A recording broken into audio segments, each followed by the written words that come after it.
Hurairah itu berkata, An Abi Hurairah radhiyallahu anhu qala Rasulullah sallallahu alaihi wasallam, man bata tahiran, barang siapa yang dia tidur pada malam hari dalam keadaan tahiran, suci, dia wudu, kemudian dia membersihkan dirinya dari najis kan, bata fi syi'arihi malakun, maka malaikat itu akan tidur bersamanya di pucuk-pucuk rambutnya. Apa yang dilakukan oleh malaikat? La yastaiqidu sa'atan minal lail illa qalal malaku, dan tidaklah orang yang tidur dalam keadaan tahiran, dalam keadaan suci, kecuali para malaikat itu kemudian akan mendoakan, Allahumma fir li abdika fulanan fa innahu bata tahiran. Ya Allah, ampunilah dia hambamu fulan ini karena dia tidur dalam keadaan suci. Ternyata orang yang tidur, walaupun dia sama-sama beriman kepada Allah dan mengikuti sunnah Rasul, posisinya itu berbeda. Di hadapan Allah berbeda, di hadapan malaikat pun berbeda. Malaikat tidak mau tidur dengan orang yang tidak menjaga kesucian pada dirinya. Makanya sampai Allah memuji kan, orang yang menjaga kesucian pada dirinya, Allah sandingkan dan Allah sejajarkan, Allah samakan dengan orang yang bertaubat. Sedangkan kita membaca firman Allah Subhanahu wa taala dalam Quran surat Al-Baqarah ayat yang ke-222. Ketika Rabbul berfirman dalam Al-Qur'an, "Innallaha yuhibbut tawwabina wa yuhibbul mutatahhirin." Sesungguhnya aku, kata Allah Subhanahu wa taala, akan mencintai hambaku yang bertobat, dan aku mencintai hambaku yang dia menyucikan dirinya. Ternyata tobat Allah sejajarkan Bapak dengan orang yang menyucikan diri. Padahal tobat itu susah atau gampang ya Pak? Susah Pak. Tobat itu istiqomah itu susah. Satu, antum kalau mau tobat berarti antum harus mengalahkan setan. Antum kalau mau tobat, antum berarti harus mengalahkan hawa nafsu. Antum kalau mau tobat, antum berarti harus mengalahkan kemudian kebodohan kita. Ternyata orang yang tobat Allah samakan kehidupannya dengan orang yang menjaga kesuciannya. Di sini menunjukkan kepada anak dan antum, ternyata kesucian bukan perkara remeh. Kesucian bukan perkara recehan. Banyak hari ini orang yang sudah ngaji tauhid, orang sudah ngaji hadis, orang sudah ngaji kemudian akhlak, dia lupa bahwasanya sholatnya tidak akan Allah terima hingga dia kemudian suci dari hadas dan najis. Sholatnya kemudian tidak akan pernah Allah terima sampai dia betul-betul menjaga kesucian. Makanya Al-Fatih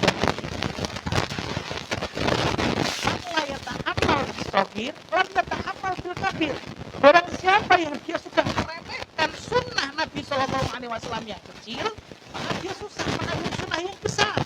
Kalau hari ini saya dan antum meremehkan masalah toharoh, saya dan antum masih meremehkan masalah kesucian, Allah perkara sunnah yang lebih besar tidak akan susah. Berapa banyak di antara kita sudah menikah berpuluh-puluh tahun, tidak tahu bagaimana tata cara mandi jenazah.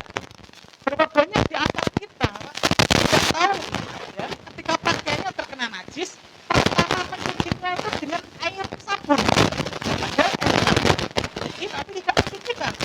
Bagaimana air teh?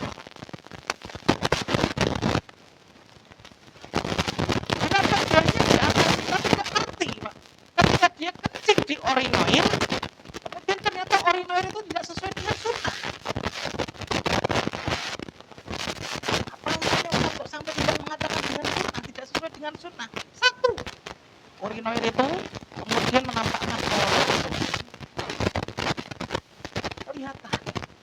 Padahal Rasulullah ketika berhajat, Pak, itu jauh. Beliau ketika buang air kecil, buang air besar menjauh. Yang kedua, urinoir itu bersih. Padahal Rasulullah paling banyak ketika dalam posisi apa? Jongkok, walaupun seperti boleh. Artinya luar biasa. Makanya sampai kita yakin apa kewajiban dan sunnah yang kita lakukan pada saudara kita yang telah meninggal dunia. Pertama, apakah kemudian membayar hutangnya, Ustaz? Itu masih nomor satu. Pertama, ketika kita mendapati saudara anak dan antum yang sudah terkubur kamu, sebelum kita mensolati, sebelum kita menguburkan, sebelum kita kemudian mendoakannya, apa yang dilakukan, Pak? Kita memandikan. meninggal dunia, yang sudah terpisah dengan jasadnya, lihat, taharah Allah letakkan pertama kali sebelum sholat, kemudian jenazah. Taharah Allah letakkan pertama kali sebelum antum, kemudian mengantarnya ke pemakaman terakhirnya. Taharah Allah letakkan pertama kali sebelum antum, kemudian membungkusnya dengan kain kafan. Kenapa Allah memberikan message begitu berharga kepada anak dan antum? Karena sesungguhnya taharah itu bukan perkara remeh. Sampai saya dan antum ketika meninggal dunia, pertama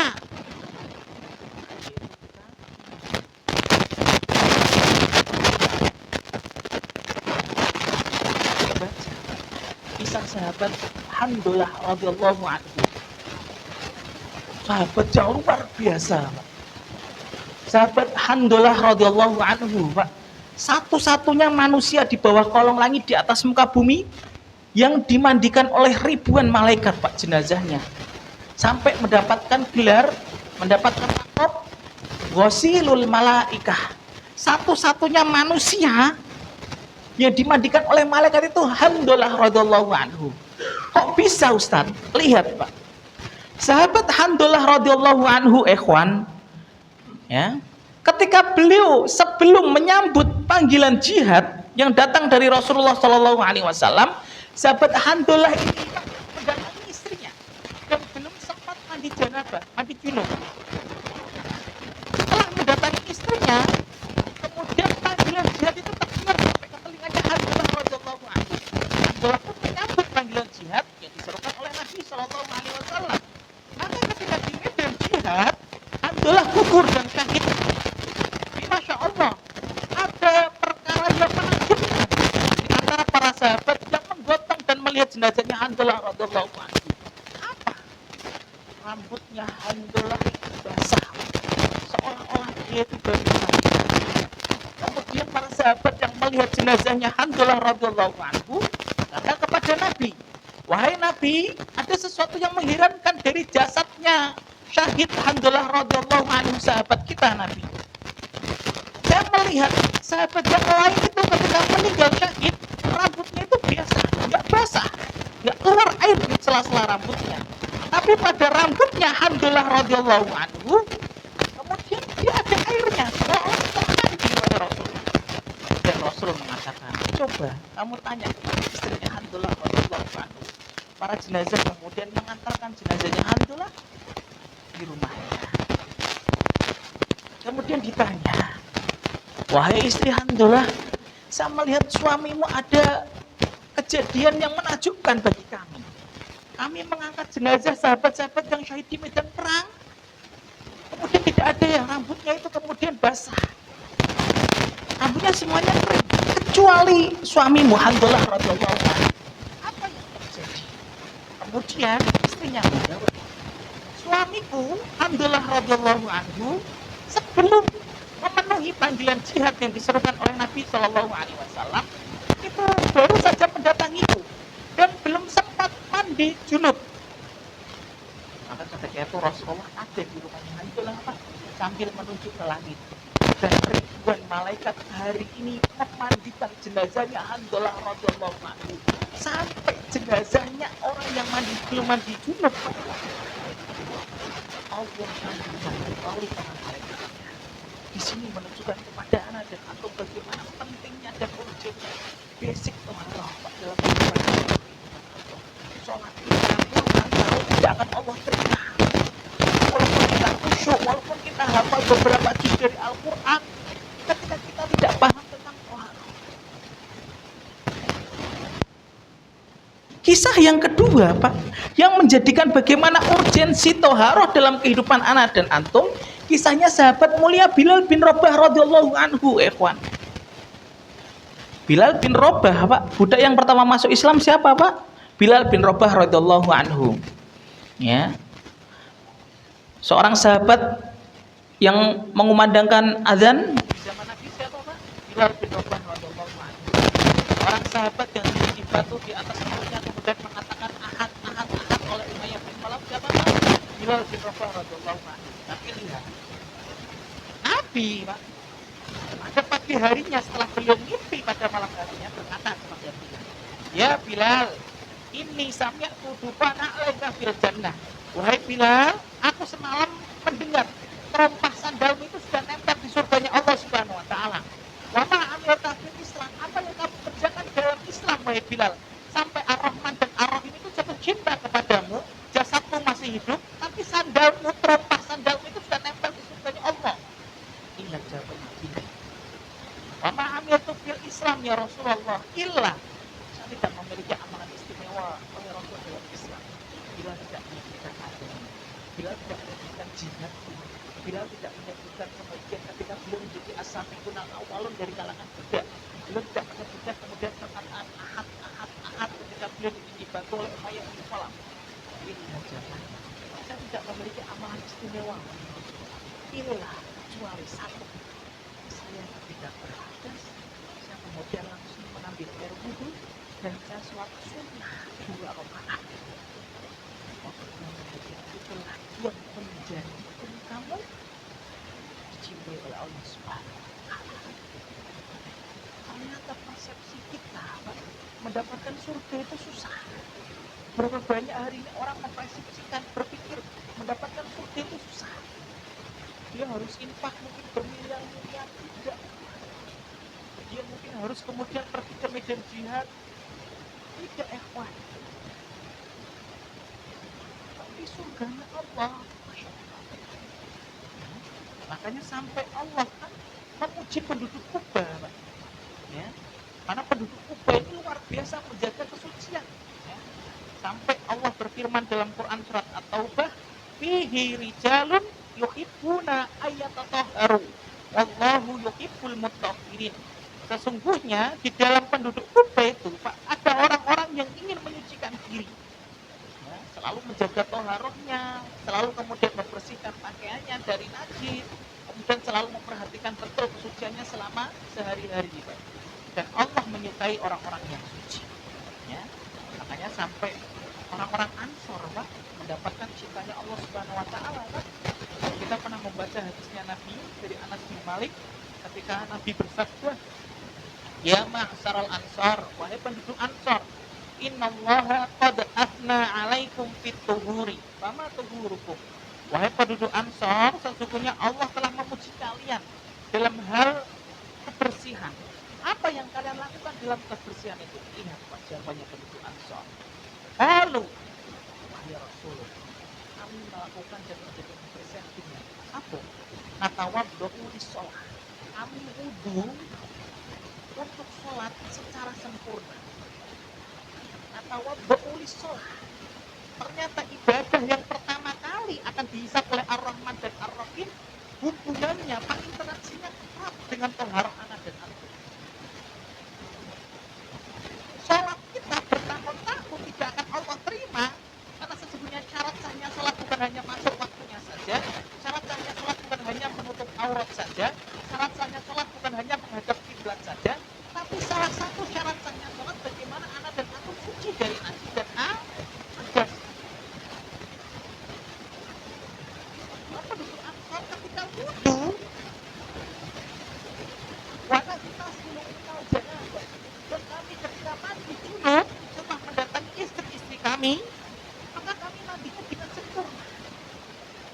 Wastanjibina, dan ketika kami istinja kami itu sempurna.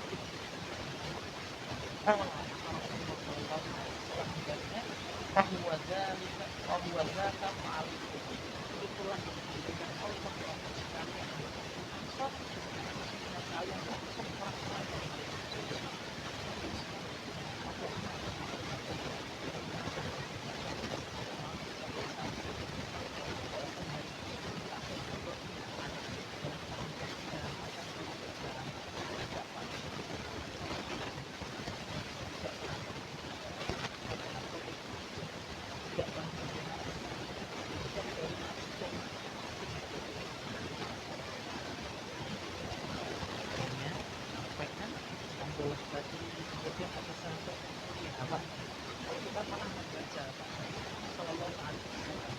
setiap manusia dan anak Adam itu ketika meninggal dunia dia akan diamati lubang yang sempit di alam barzakh.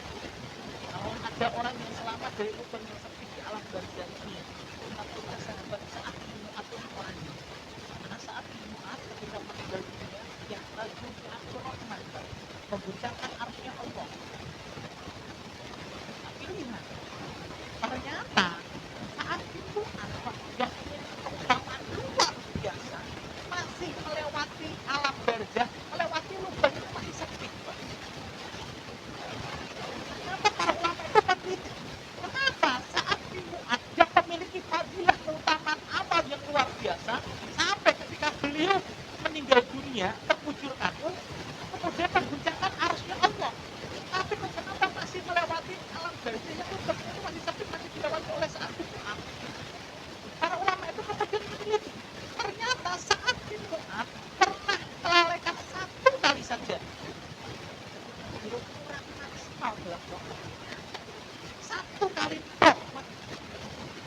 suci kecuali orang yang meninggalkan haram. Makanya Nabi SAW kan pernah lewat di kuburan, dua kuburan itu, kemudian Nabi bersabda kan, innahu ma yu'adzaban wa ma yu'adzaban fi dua kuburan ini yang di dalamnya itu dan diadab oleh Allah, dan dua-duanya melakukan dosa besar. Yang pertama, orang yang telah pernah dibunuh. Yang kedua,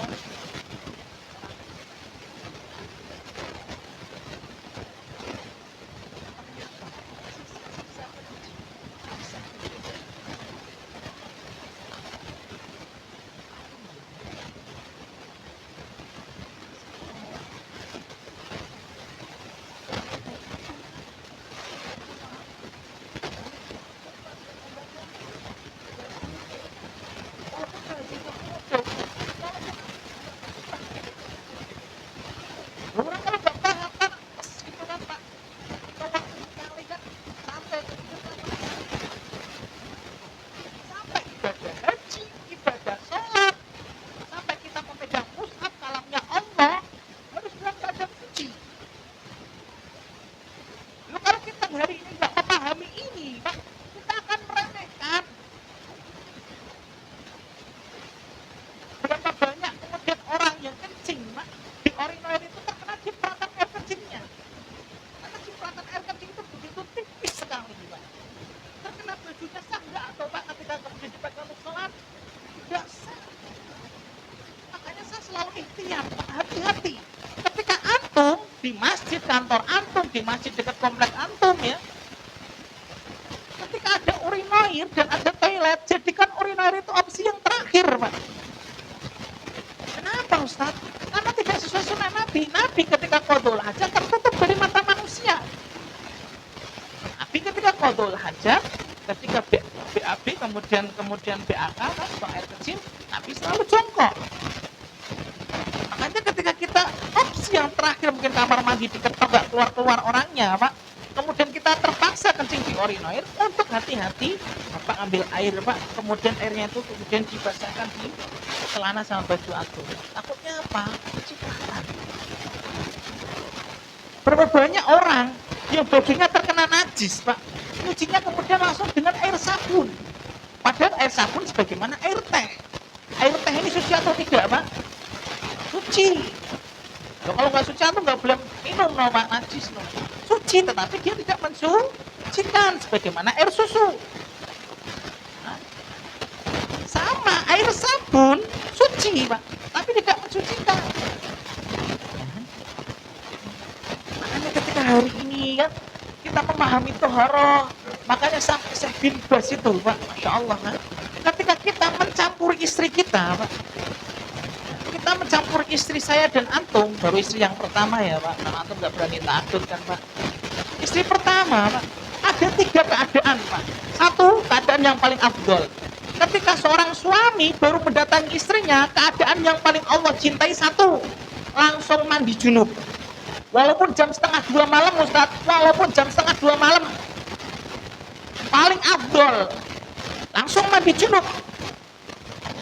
Karena melewati malamnya dalam keadaan suci.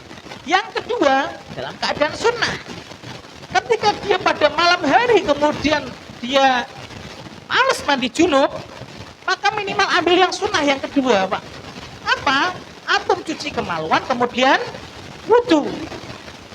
Dan yang ketiga dalam keadaan berdosa, kata Syekh bin Baz. Apa?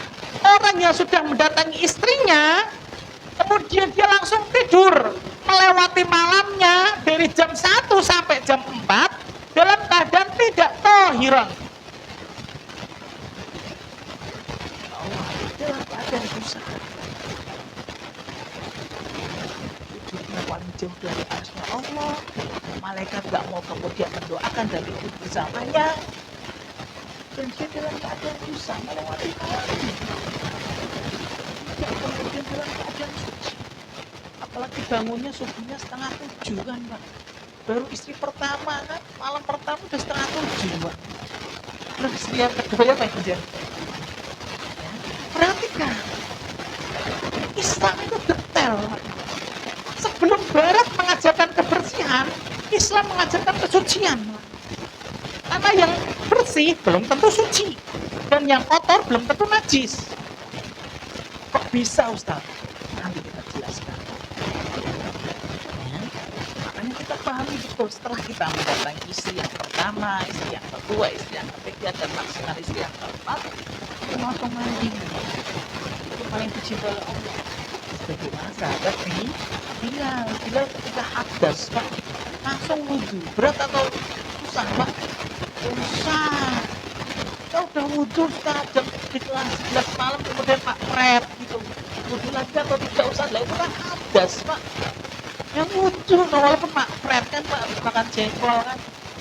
Nah, walaupun jam setengah satu Pak prep, ketika antum sadar prepnya itu, maka wudhu.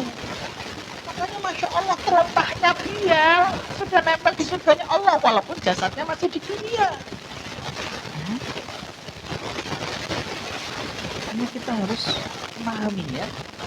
Makanya perhatikan betul. Kita tidak akan paham toharoh ikhwan sampai kita sempurna memahami apa itu hadas dan najis, Pak. Ya. Apa itu hadas dan najis? Sebelum kita menjelaskan masalah hadas dan najis, kita menjelaskan dulu, Pak. Fikih itu luas, yang sempit itu hati kita. Ya, fikih itu luas, Pak. Ya, yang sempit itu hati kita. Saya nggak pengen ketika perbedaan 1, 2, kemudian kita berpecah. Perbedaan itu, Pak, tidak Allah benci. Yang Allah benci itu permusuhan dan perdebatan. Ya, fikih itu luas, yang sempit itu hati kita. Tolong saling menghormati nanti ketika ada perbedaan. Sebagaimana perbedaan antara Imam Syafi'i dan Imam Abu Hanifah kan, Pak. Ketika Imam Syafi'i kemudian berkunjung ke Basrah atau Kufah itu, Pak, di saat itu Imam Syafi'i didapuk menjadi imam sholat subuh oleh penduduk Kufah. Wahai imam, silakan kau memimpin sholat kami, sholat subuh. Kemudian Imam Syafi'i, Pak, ditunggu rakaat yang kedua setelah i'tidal, apakah dia mengangkat tangannya untuk doa qunut atau tidak. Ternyata Imam Syafi'i ditunggu jamaahnya tidak mengangkat doa, mengangkat tangannya dan berdoa qunut. Setelah i'tidal pada rakaat yang kedua sholat subuh. Setelah salam, ditunggu dikitnya selesai, Raja'ah bertanya, muridnya Imam Abu Hanifah, wahai guru kami Imam Syafi'i, dalam madhabku bahwasanya qunut subuh itu wajib. Kenapa kamu ketika mengimami kami, kok kamu gak menggunakan qunut subuh? Lihat bagaimana adab dan akhlak Imam Syafi'i kepada kemudian kaum muslimin di rumah. Apakah kamu tidak melihat di samping masjid kita ada kuburannya Imam Abu Hanifah? Dan Imam Abu Hanifah mengambil pendapat bahwasanya qunut subuh tidak wajib. Masya Allah, sekali bersekelas Imam Syafi'i memberikan akhlak dan pelajaran luar biasa kepada anak dan antum. Yang Allah benci itu permusuhan. Selama berbeda dan ada dalilnya, maka sah. Bapak mau sholat, ya, kemudian setelah takbiratul ihram mau baca doa iftitahnya Allahumma ba'id baini, sah. Mau pakai Allahu Akbar kabiro, sah. Karena ada dalilnya, ikhwan. Yang tidak sah apa, Pak? Sholat subuh 7:30, padahal dia bangun 4:30, Pak. Ya. Setelah kita memahami itu, kita akan kemudian belajar apa itu hadas, Pak. Ya. Hadas, ikhwan, adalah kondisi seseorang yang terhalang dari kesucian. Jadi kondisinya, Pak, ya, internalnya. Kondisi seseorang yang terhalang dari kebersihan adalah hadas. Hadas menurut ulama dibagi menjadi 2. Hadas besar dan hadas kecil. Hadas kecil apa, Pak? Kentut, kemudian kencing, kemudian BAB, kan? Hadas besar apa itu, Pak? Junub, kemudian haid, nifas. Nah, itu hadas besar. Jadi kondisi internalnya, Pak, antum kentut, ya, itu berhadas, ya. Lalu apa itu najis? Najis adalah benda-benda yang apabila terkena kepada seseorang, dia tidak mendapatkan kesucian. Ya. Maka benda-benda apa saja yang dikatakan najis oleh para ulama, ya. Karena kesucian tidak akan didapatkan oleh ana dan antum secara sempurna sampai kita betul-betul memastikan bahwa diri ana dan antum tidak berhadas dan diri ana dan antum tidak tertempel najis. Ya. Karena ada kaidah, Pak. Al aslu fil asya'i tahirun. Al aslu fil asya'i tahirun hatta yadulla dalil ala najasatiha. Segala sesuatu di atas muka bumi ini aslinya itu suci, Pak. Sampai ada dalil yang menunjukkan kenajisannya. Apa saja barang-barang dan perkara-perkara yang najis itu, agar ketika kita tertempel najis paham. Kan banyak persepsi yang salah, ya. Yang tidak najis dikatakan najis, yang najis dikatakan malah tidak najis. Contohnya apa, Ustaz? Getah pisang itu loh, Pak. Getah pisang itu kalau nempel di baju kita itu susah dihilangkan atau tidak, Pak? Susah. Berapa banyak orang memahami getah pisang itu najis, Pak? Padahal tidak najis. Makanya saya pernah ditanya, Ustaz, itu bu jamaahnya akhwat ibu-ibu itu dinasihati kalau pakai kemudian gamis, tolong gamisnya itu agak diangkat sedikit, Ustaz, karena saya melihat itu gamisnya itu pada kemudian kotor ujung-ujungnya. Nah, kemudian nyapu tanah. Dan saya menjelaskan, Masya Allah, Ibu, khusus wanita loh, Pak, khusus wanita, gamis yang pertama menyapu sapuan tanah itu terkena najis. Sapuan yang kedua menyucikan. Sapuan yang ketiga ketika terkena najis, sapuan yang keempat mensucikan. Sapuan kelima terkena najis, sapuan yang keenam mensucikan. Habis ini nggak usah dihitung, ganjil apa genap, Pak. Ya. Siapa yang berkata? Nabi. Gamis seorang wanita ketika panjang karena sunnahnya itu menutup mata, kaki, bahkan sampai kaki. Berapa maksimalnya, Pak? Setengah hasta. Ya. Jangan sampai 2 meter ya, Pak. Ada 2 meter di rupiah buat istri antum, Pak. Setengah hasta, Pak. Maksimal. Walaupun kemudian nyapu tanah, Ustaz, walaupun nyapu tanah. Makanya saya tadi mengatakan, yang bersih belum tentu suci dan yang kotor belum tentu najis. Lu ternyata gamis seorang wanita walaupun di ujungnya ini kemudian kotor,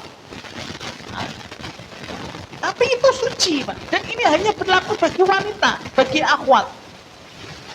Masya Allah. Ya. Tapi berapa banyak orang, Pak, pakaiannya bermerek, branded, celananya bermerek, tapi mohon maaf, pada celana dalamnya itu ada sisa-sisa bekas kotoran dan kemudian air kencingnya, Pak, masih dalam keadaan pesing, Pak. Walaupun di luarnya tampaknya kemudian wangi. Ya. Makanya kita akan bahas apa saja perkara-perkara yang najis itu, Ustaz.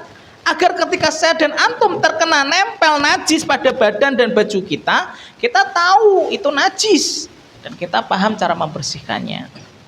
Perkara najis, Pak, yang pertama adalah ghaitul insan, yaitu kotoran manusia. Ya. Ini sepakat bahwasanya kotoran kita itu najis, ya. Makanya diperhatikan. Ketika anak antum sudah balik, coba dicek, Pak, parameternya. Celana dalamnya dilihat, ya. Ketika ada masih bekas-bekas, ya, di belakangnya, bekas-bekas kotorannya, katakan kepada anak-anak, ketika kamu toharohnya nggak suci, dilihat dari celana dalammu, kok masih ada bekas-bekas kotorannya, sholatmu tidak akan Allah terima, nak, karena kamu belum betul dalam toharohmu. Masya Allah, coba. Bahkan seorang bapak, ya, diperhatikan. Anak ketika ada tertempel kotoran, Pak, ya, bekas kan biasanya pret gitu kan, bekas di belakang kemudian nggak sadar, maka ketika antum sholat, dipakai sholat, ya, tidak sah.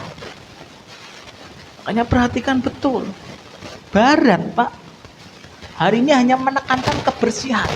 Islam 14 abad yang lalu sudah menekankan suci dan bersih. Coba. Suci dan bersih, bukan hanya bersih tapi suci, Pak.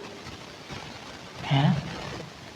Makanya hari ini kan terkadang orang Islam kan terheran-heran, wah, negara Swiss bersih sekali, Ustaz. Kemudian negara mana lagi, Pak? Kan? New Zealand bersih sekali. Ya. Kalau hari ini kaum muslimin paham betul di Indonesia, Pak, masalah toharoh, kemudian dia akan betul-betul memperhatikan masalah kotorannya, ya. Karena hari ini ketika kita tidak memperhatikan masalah toharoh, ya, terutama tentang najis ini, yaitu ghaitul insan, yaitu kotoran kita, maka sholat kita tidak akan diterima oleh Allah Subhanahu wa Ta'ala, ya. Karena jangan sampai kita menjadi seorang bapak titik tekannya hanya pada bersih tapi melupakan kesucian.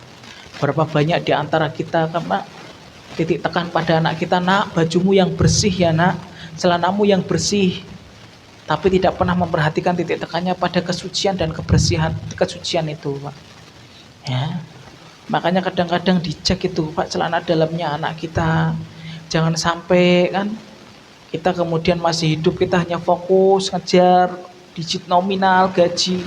Betul, kewajiban kita mencari nafkah yang halal, tapi ada kewajiban yang lebih penting, bagaimana kita menjaga kita dan anak istri dari jilatan api neraka, Pak.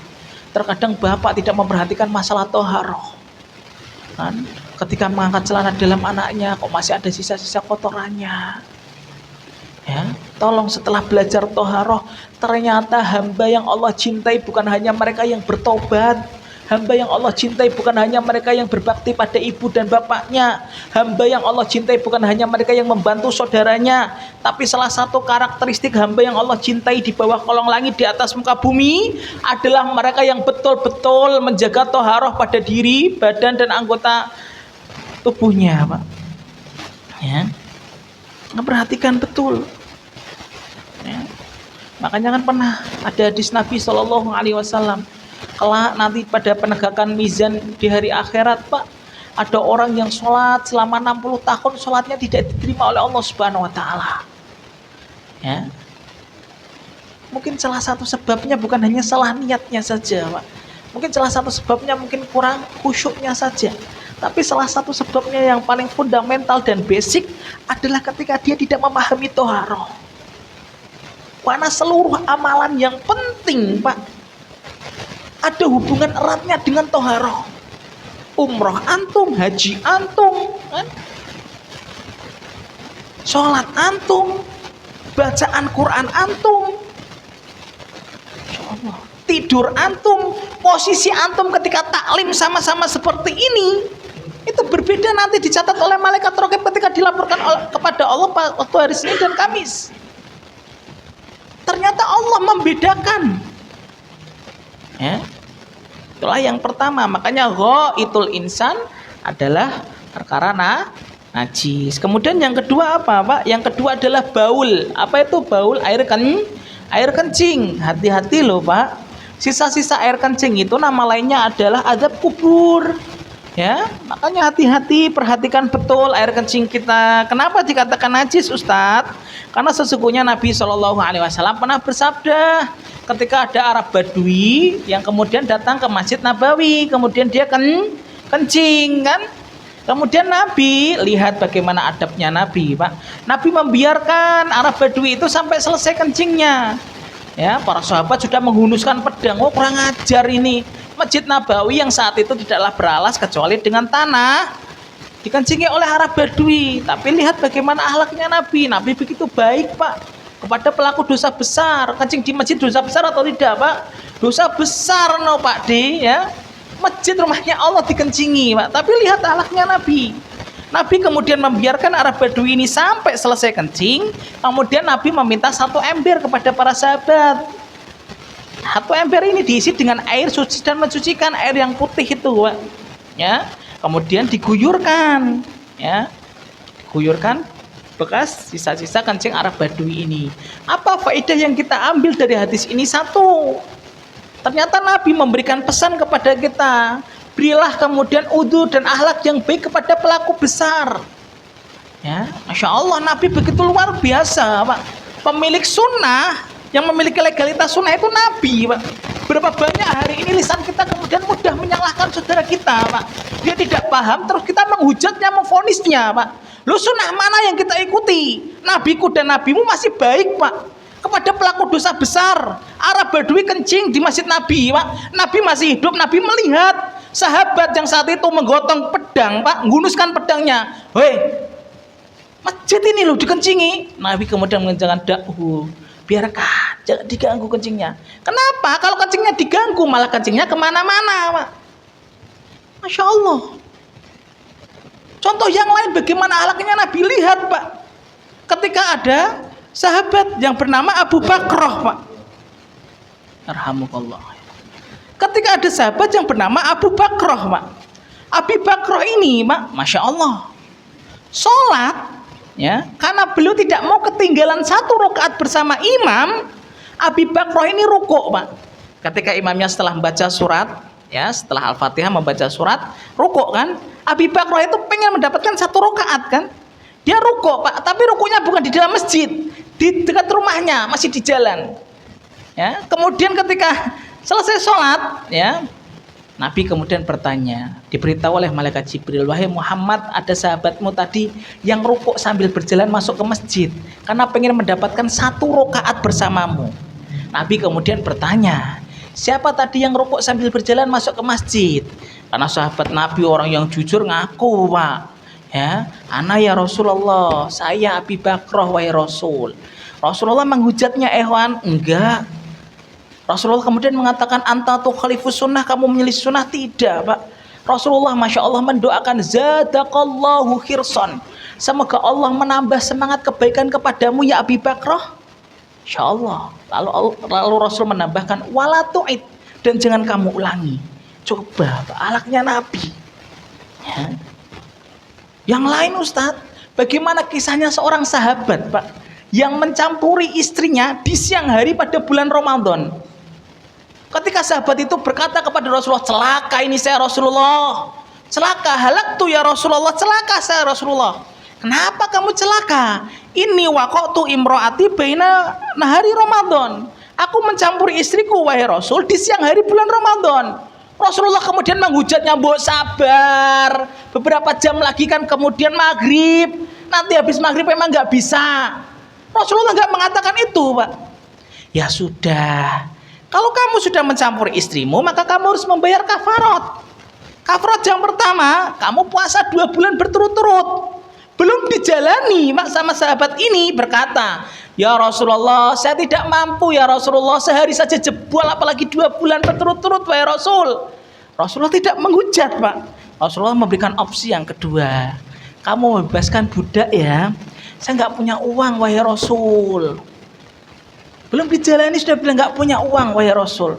Rasulullah memberikan opsi yang ketiga, Pak. Ya sudah, kamu memberikan makan 60 orang fakir miskin. Saya nggak punya apa-apa wahai Rasul.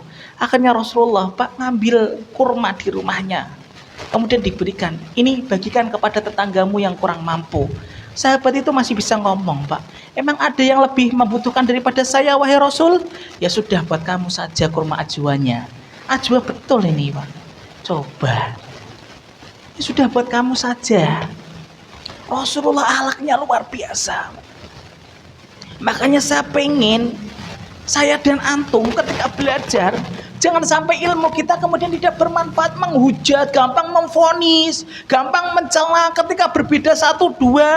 Perhatikan perbedaannya itu ada dalil atau tidak. Kecuali ketika berbeda, Pak, kiblatnya kemudian gak menghadap Ka'bah, kan?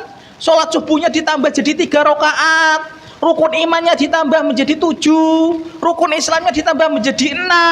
Ada Nabi setelah Muhammad SAW. Nah itu baru kemudian wajib kita kemudian musuhi ketika dinasihati tidak mau bertobat.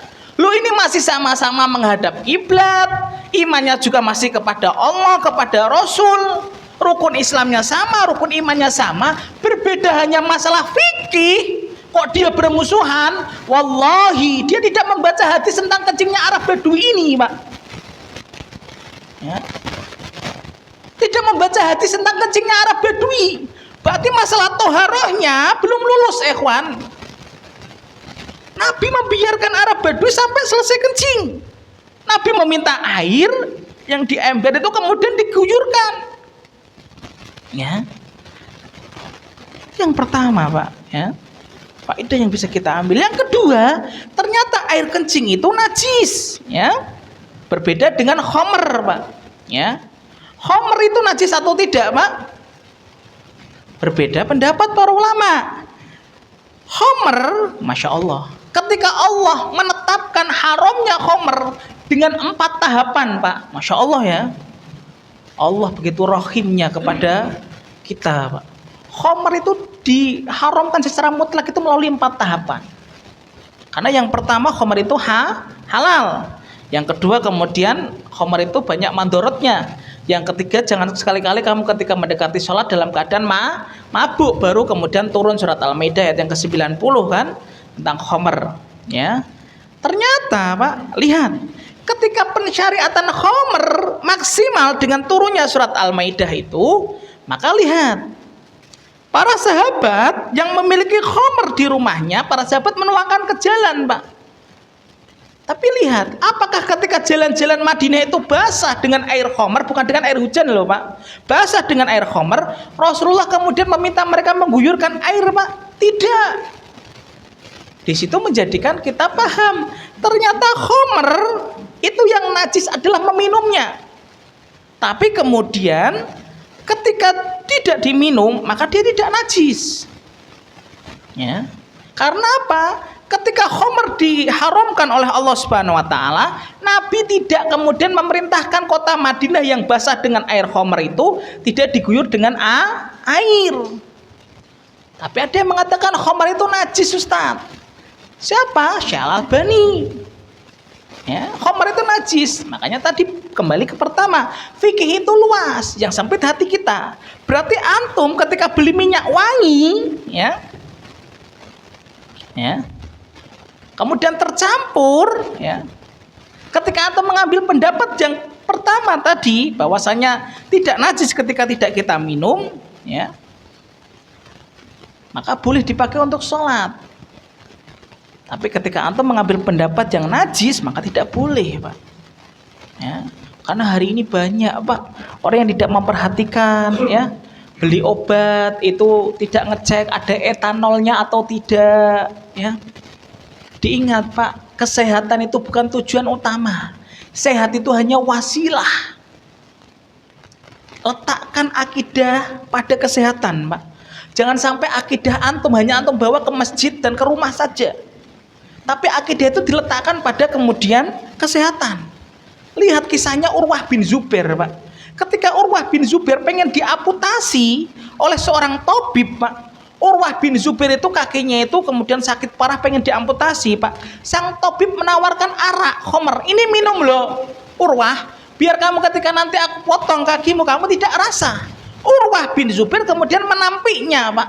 Tidaklah mungkin Allah kemudian memberikan obat dari sesuatu yang haram. Kemudian Urwah kemudian menampiknya, kemudian mengatakan kepada tabib ini, kepada dokter ini, silahkan kamu potong kakiku, saya akan berzikir.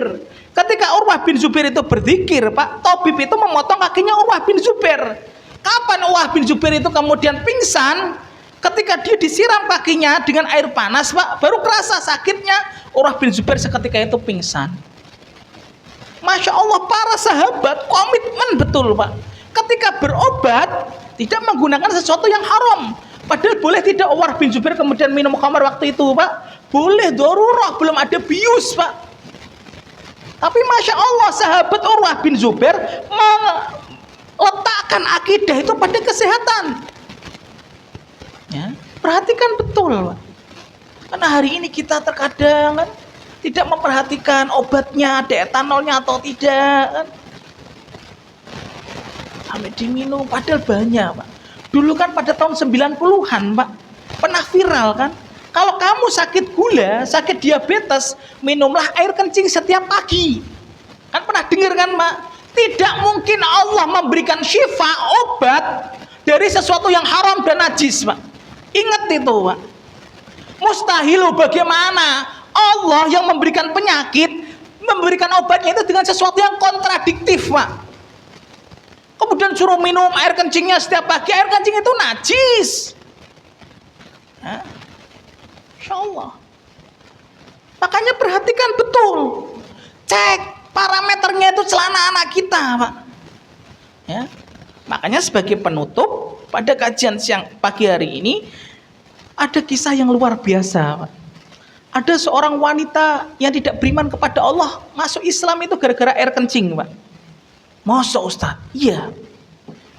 Diceritakan oleh salah satu syekh, Pak. Beliau ini, wanita ini kerja di perusahaan laundry, Pak. Ya, di perusahaan laundry. Kemudian dia selalu memperhatikan konsumennya, Pak. Konsumennya bawa baju, bawa pakaian yang kotor diperhatikan. Akhirnya selama beberapa bulan wanita yang kerja ini fokus pada 2 orang, Pak. Satu, pada orang yang tidak beriman kepada Allah tapi pakaiannya itu selalu branded, Pak. Celana dalamnya branded, terkenal, celananya kemudian terkenal, bajunya itu bermerek, Pak, harga-harga mahal.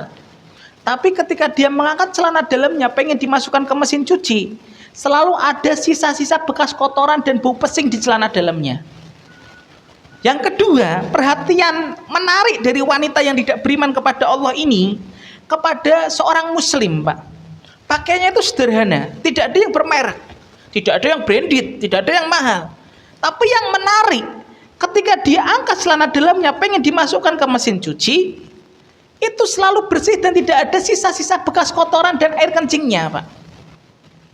Akhirnya selama beberapa minggu ditanya seorang muslim yang memiliki baju ini, Pak, bolehkah saya bertanya, Pak?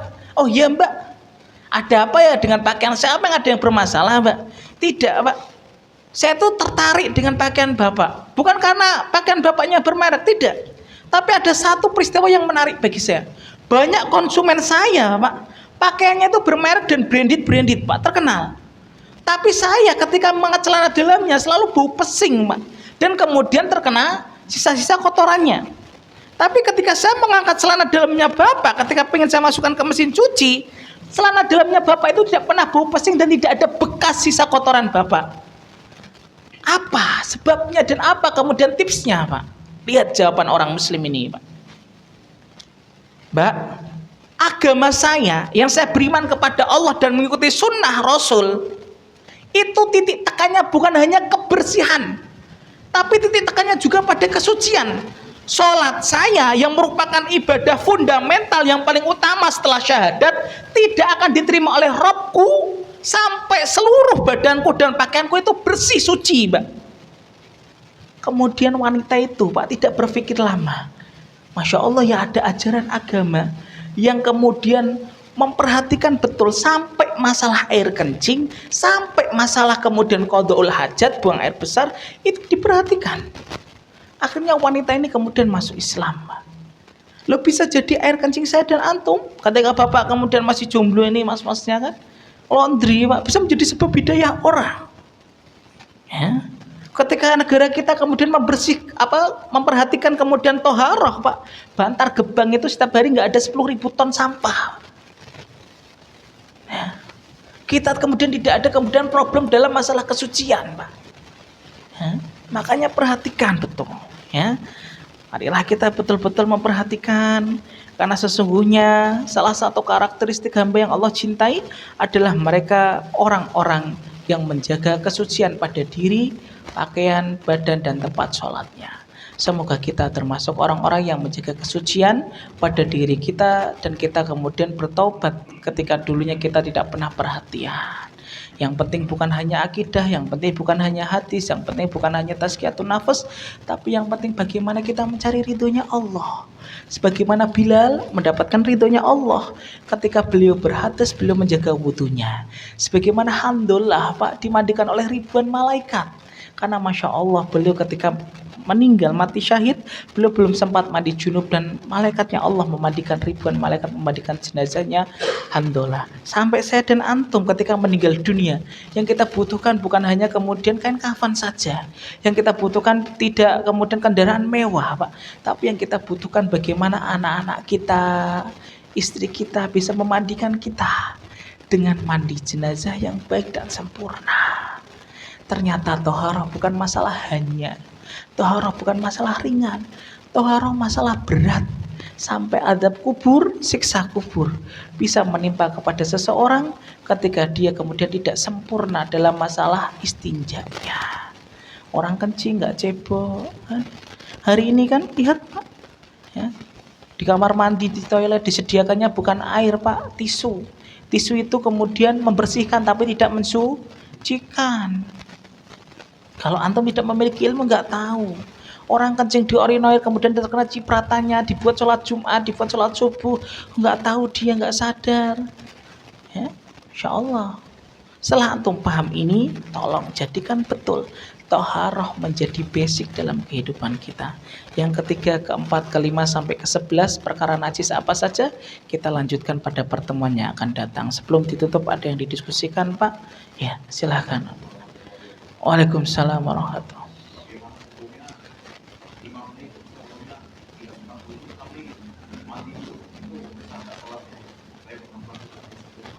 Masya Allah.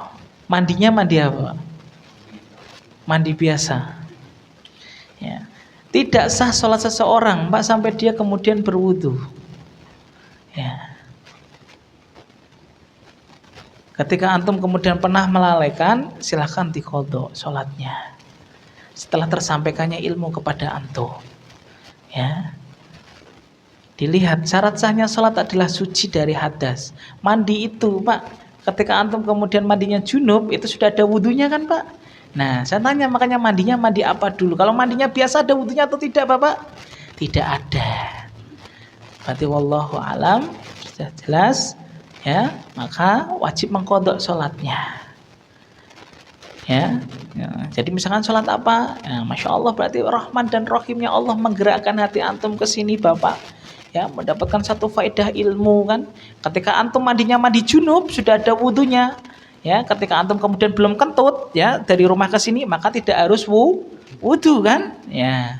Tapi ketika antum kemudian mandi biasa, nah, tapi kemudian langsung sholat, pengen mengejar bersama imam atau pengen ada healing-healingan, Pak, ya, maka sholatnya tidak akan Allah terima. Bagaimana cara menebusnya? Mumpung masih sehat, diqadha. Wallahu a'lam bishawab. Ada lagi, Pak? Allah. Ya.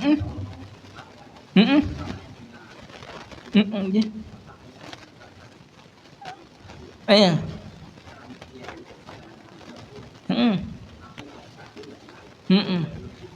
Ya, perhatikan, Pak.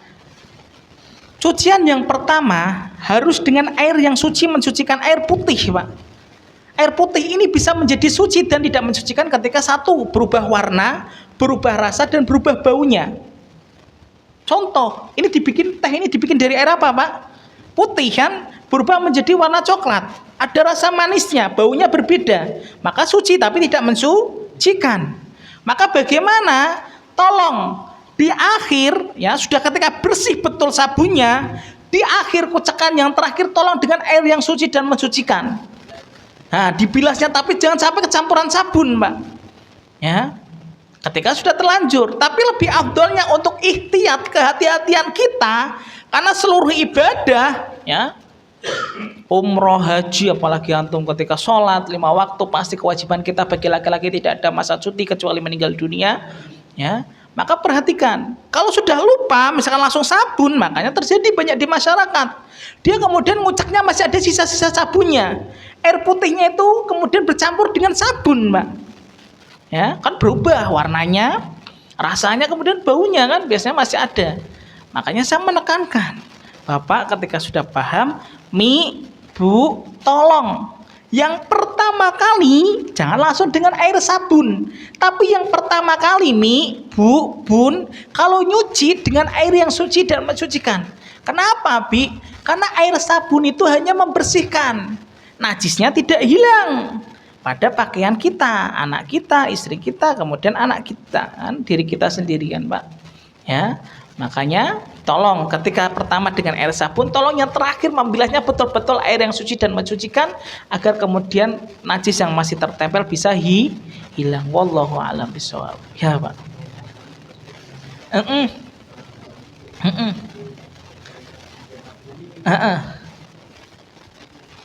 Ya. Ketika kemudian kotoran itu, Pak, masih ada, ya, kemudian bekasnya, para ulama kemudian berbeda pendapat. Yang pertama, ya, saya mengambil pendapat yang pertama ini, Pak. Ketika kita mencucinya sudah maksimal, satu, menggunakan air yang suci mensucikan. Dua, kemudian kita gosok dengan sikat, Pak. Ya, digosok dengan sikat kan? Ya, kemudian tiga, dengan air sabun, ya. Kemudian kok masih tersisa walaupun sedikit, misalkan ada warna kuning sedikit gitu Pak, atau coklat sedikit gitu kan, nah, maka sah dan boleh dipakai. Tapi pendapat yang kedua, najis itu tidak bisa hilang kecuali dalam keadaan bersih betul-betul. Ya. Maka satu, ambil pendapat yang pertama, maksimal sudah kemudian dicuci dengan air putih, kita campur sabun, kemudian kita gosok. Kan hari ini orang nggak mau gosok Pak, maksimal cuma gimana 15 menit puter kan, nggak mau diangkat. Ya, sekarang terkena kemudian air mani kita, ya kemudian terkena air kencing kita, nggak mau maksimal kemudian diambil. Oh, ya Allah, ini celana saya kemudian kemarin terkena kemudian kotor di ujung-ujungnya dekil, ya Allah, sebagai kehati-hatian saya, ya Allah, saya nggak pengen ketika celana saya pakai kerja, kemudian sholat saya tidak diterima oleh Allah Subhanahu Wa Taala. Maka ketika antum bapak maksimal dalam mencucinya sudah maksimal betul, tapi masih ada dikit dan tidak ada baunya lagi, maka insya Allah sah ketika kita dibuat untuk ibadah. Wallahu a'lam bishawab. Ada lagi Pak? Ya, silakan Pak.